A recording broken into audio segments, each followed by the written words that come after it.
I would like to explore this evening a simple idea. And I'm going to explore it then, once we open up this one idea.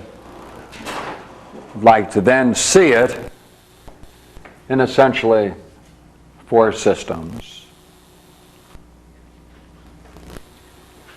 Gnostic, Cynic, Platonic, Stoic. Now I'm going to depart from the usual way of approaching these subjects.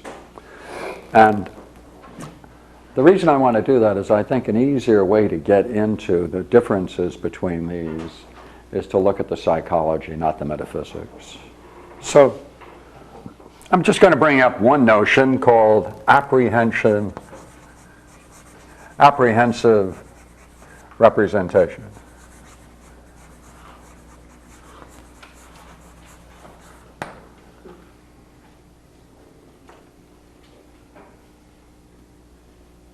Now, one of the interesting things about this idea is that you seldom can get 2 words together, one with 12 and another with 14 letters. So I submit to you right from the beginning, we're going to have a profound idea. Now, you all know this. It's just an interesting way of describing this. And what is it? Now, this is the psychology of the mind. Basically, it works with this basic assumption, which you have, everybody here has been taught this, so this is going to be a wonderful class, because now you'll be able to realize that what you've been taught can go by this great twin name, apprehensive representation. Here it is. Here you can see, through the magic of art, a tree.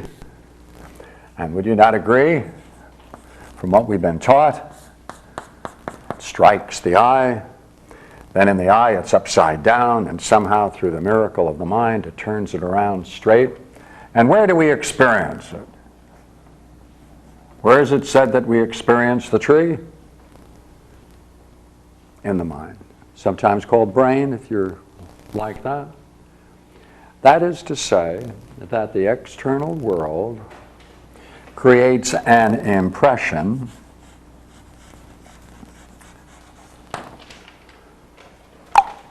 on the mind, and if it's vivid, and if it has a certain vivacity to it, then you know there's a resemblance between these two, and that's an indication of its truth. To the degree that that impression is weak, shallow, to that degree you don't have a clear perception of the object. From this it follows that after you have several such experiences of things similar, you can then put a name on that similarity, and by heavens you reach the idea of tree. You started with a particular, this one, this particular one.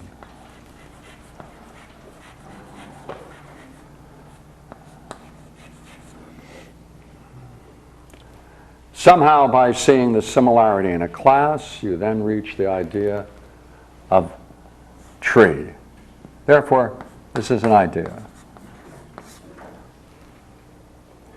If you notice, there's something similar between trees and flowers, and any living thing that takes on an animal form. So from that, then, you can take a look at flowers, right?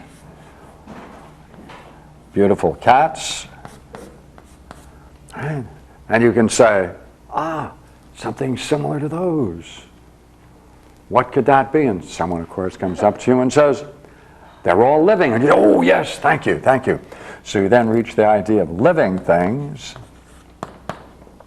that moves from the particular tree, right? Now it includes these things. And now you can say, by good heavens, you know, there are a lot of things that are not living. They equally impress themselves on my mind. This isn't living, right? There's also non-living.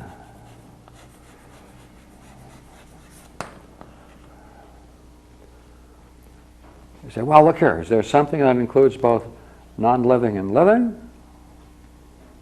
Yeah, there certainly is. Again, you're finding similarities, and from that you might grasp the idea that there is some underlining thing common to it all, and therefore you get the idea of substance, which of course, as you know, is that which stands under things. So everything has a substance, underlining stuff. So I say, but look here, that substance. Is there anything particularly interesting about it? Is there some quality about it that is most basic? Oh, yes, its most basic essence. And then a person might then go on and say, well, I'm not sure about that essence. Is that the same thing as you mean as being? And you say, yeah, probably. In any case, these are levels of abstraction, it's called. Levels of abstraction that come essentially from your experience based upon the impression they make on your brain. This is classic Stoic philosophy. This is what we're taught in our schools. We're all taught Stoic philosophy. Every school teaches Stoic philosophy. And by that, they always are careful, as if they have students about to walk on broken glass. They feel a moral imperative to warn them about going beyond anything, any thinking beyond this level. For these, they are called empty abstractions. Because the further you get away from the particular impression, the more you're getting away from the reality that impresses itself upon you. Therefore, these by necessity have to be more remote from your experience, from anyone's experience, and therefore they're abstract, see, abstract. They're taken away. What's taken away is levels of existence until you finally have practically nothing in the end but a name, and you don't know what to put the name on. Therefore, if you want to then communicate, the best way to communicate with the greatest degree of truth is to always talk about things that are on this first level, on the level of impressions. If you can match your words to your experience, and if you can have that experience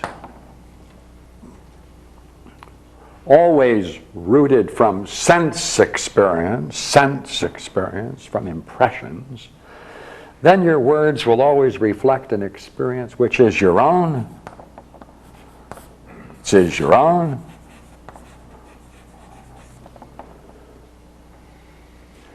In that sense, you can confirm in your own experience the reality of these ideas.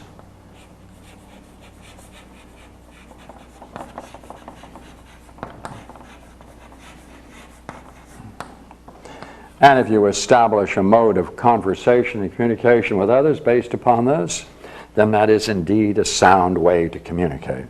So this then becomes an ideal way of communicating with others. If there's any difference of opinion about what things are, you must always go back